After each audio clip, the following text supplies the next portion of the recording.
it made sense to keep going at it.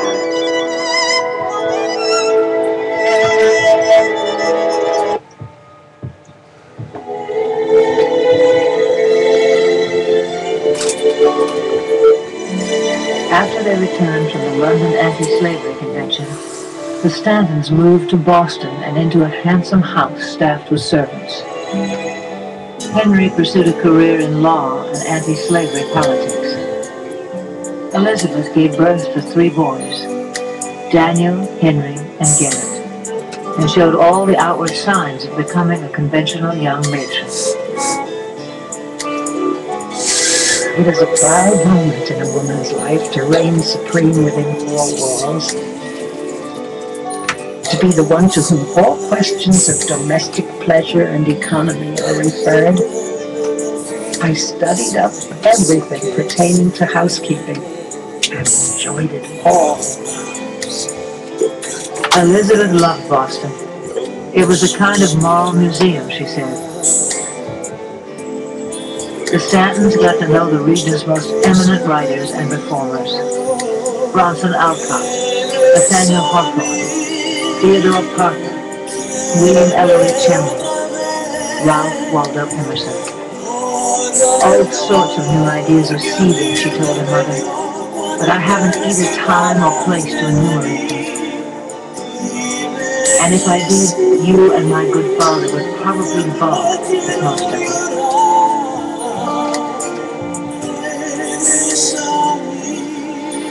But in the spring of 1847, Henry's law firm broke up, and strapped for cash, the Stantons decided to move to the little upstate New York town of Seneca Falls. Judge Cady bought them a house at 32 Washington Street. Henry spent most of his time away from home pursuing anti-slavery politics. Elizabeth was left alone to care for the household. She hated small-town life, the muddy roads, the domestic drudgery, the drunken neighbors, the overly conventional townspeople whom she shocked by raising a flag to denote the birth of each new baby in an age when childbirth was not to be mentioned in polite company. She suffered, she remembered, from mental hunger, could find nothing that would bring into play my higher faculties. In moving to Seneca Falls, Stanton is no longer the pampered wife she had to put up with, children, lots of responsibilities, and perhaps a husband. And she personalizes for the first time how difficult life is for the majority of American white northern women. It's to her credit that she can extrapolate from that and not want only to vent about her own discomfort, but to expand and think about life's whole. In the summer of 1848, she heard that her old friend Lucretia Mott was coming to town. It had been 8 years since they first promised each other in London to hold a convention on women's rights. In early July 1848, Elizabeth Cady Stanton got an invitation to tea at the home of Junior Hunt, and she sat down with 4 other women and transformed what might have been a simple discussion of some of the events in Quaker history into a movement for social change. She said, I poured out the torrent of my long-standing discontent and challenged them to do and dare anything.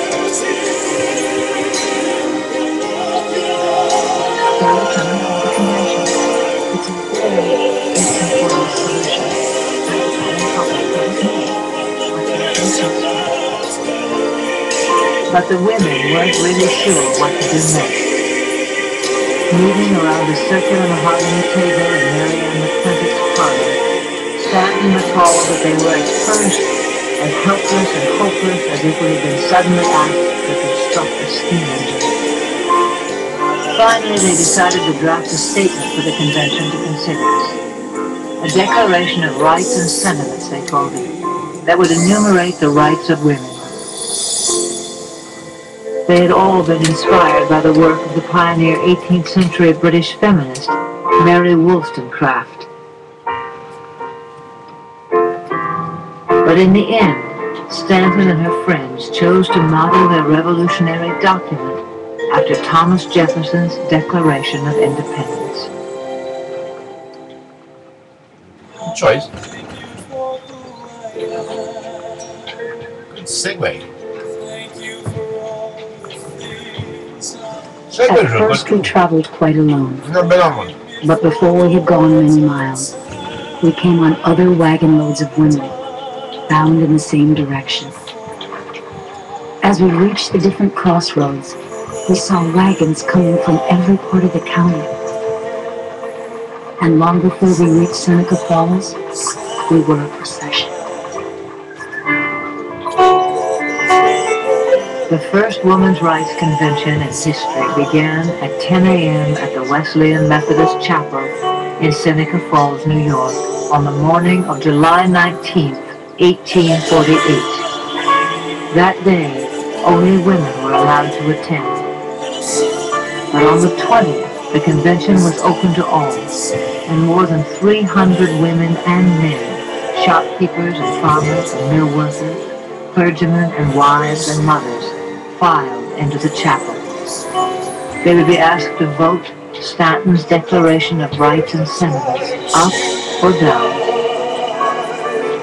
None of the women who had organized the convention felt qualified to act as chair, so Lucretia Mott's husband James agreed to preside. Elizabeth Cady Stanton was so nervous to be speaking in public that at first she could barely be heard. I should feel exceedingly diffident to appear before you at this time, having never spoken in public, were I not served by a sense of right and duty. Did I not feel that the time had come for the question of woman's wrongs to be laid before the public? Did I not believe that woman herself must do this work? For woman alone understands the height, the depth, the length, and the breadth of her relationship. Then she began to read her declaration. When in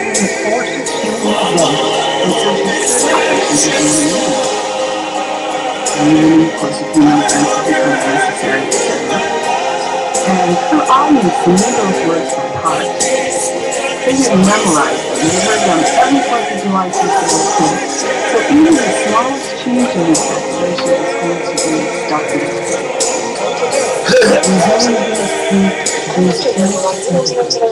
Image 8 of 10. Closing dialogue. I am to your rights. Image 9 of 10. Menu 5. that they are Facebook. endowed by their Creator with certain inalienable rights. That among these iPhone. are Closing life, menu. liberty, Menu. For items. and Check the mark. pursuit of Friends. happiness. Closing menu. Do you want it 0? And that phrase jolted the people at the convention, the people of the country, and still calls to us today. 0. 1. Emboldened, Stanton went on. She charged that men had systematically deprived women of their rights, G. kept them from equal education in the professions, and barred wives from obtaining divorce and the custody of their children. You are currently on text. Late that afternoon, 68 women and 32 men fixed their signatures to the Declaration of Rights and Sentiments. Stanton next offered 11 additional resolutions for the convention to ratify. 10 passed without dissent. The last was the most revolutionary. It demanded that women be given the right to vote. The resolutions from the Declaration are presented, and there's a question kind of gasp in the audience that she could be so bold as to suggest the right to vote. People don't think they were smart enough to do it, that they were powerful enough to do it. Some people dismiss them as because they had male protectors, they didn't need to give their vote exactly like a male vote. It's hard in this century, I think, to even imagine how startling this was. Absolutely outrageous. Stanton's husband Henry had favored the declaration, but thought asking for a Grasshoppers. vote would make Pretty the good. whole proceeding a farce. Even Lucretia Mott was concerned. Lizzie, she told Stanton, thou wilt make the convention ridiculous. Elizabeth Cady Stanton would not back down. The right to vote is ours, she said bravely. Have it we must, use it we will. But privately she feared she would be unable to persuade the crowd to rally to her cause. Then a man in the audience asked to be recognized. He rose to his feet. It was the former slave and abolitionist orator, Frederick Douglass.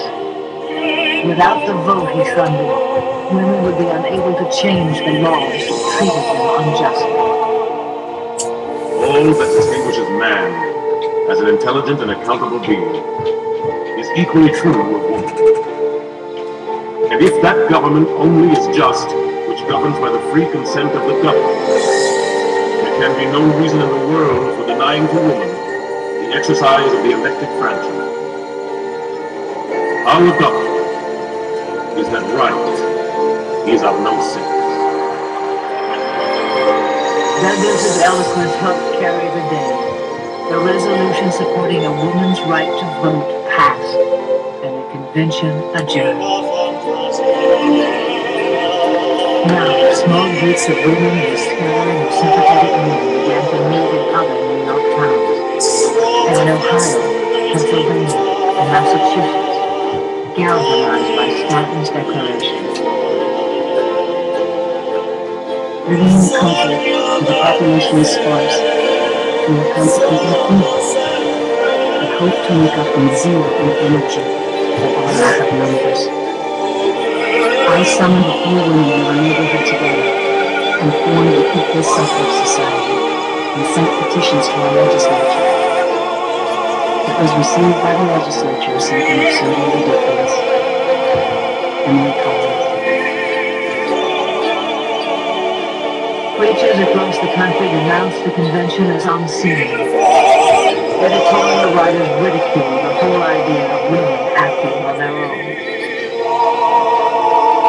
The women folks have just held a convention up in New York and passed a sort of Bill of Rights, affirming it their right to vote, to become teachers, legislators, lawyers, divines, and do all and sundry the lords now do. They should have resolved at the same time that it was obligatory for the lords aforesaid to wash dishes, handle the broom, don stockings, wear trinkets, look beautiful, and be as fascinating as those blessed morsels of humanity whom God gave to preserve that rough animal man in something like reasonable civilization. Lowell, Massachusetts, Courier. The Seneca Falls Declaration had come 72 years after the Declaration of Independence. It would be 72 more years before women attained the full citizenship that Elizabeth Cady Stanton declared to be their birthright. But the struggle for women's rights had begun.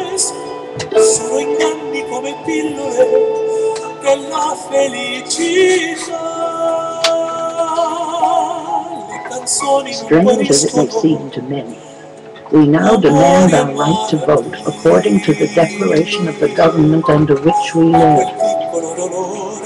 To have drunkards, idiots, horse-racing, rum-selling rowdies, ignorant foreigners, and silly boys fully recognized, while we are ourselves thrust out from all the rights that belong to citizens, is too grossly insulting to be longer quietly submitted to.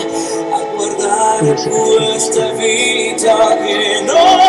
The Seneca Falls Convention made Elizabeth Cady Stanton famous, and she continued to write. But the demands of marriage and motherhood kept her close to home. If the momentum of the new movement was to be sustained in the wider world, she would need help. On Tuesday, May 13, 1851, on the street corner in Seneca Falls, Stanton was introduced to a young woman who had come to town to hear an anti-slavery address by William Lloyd Garrison.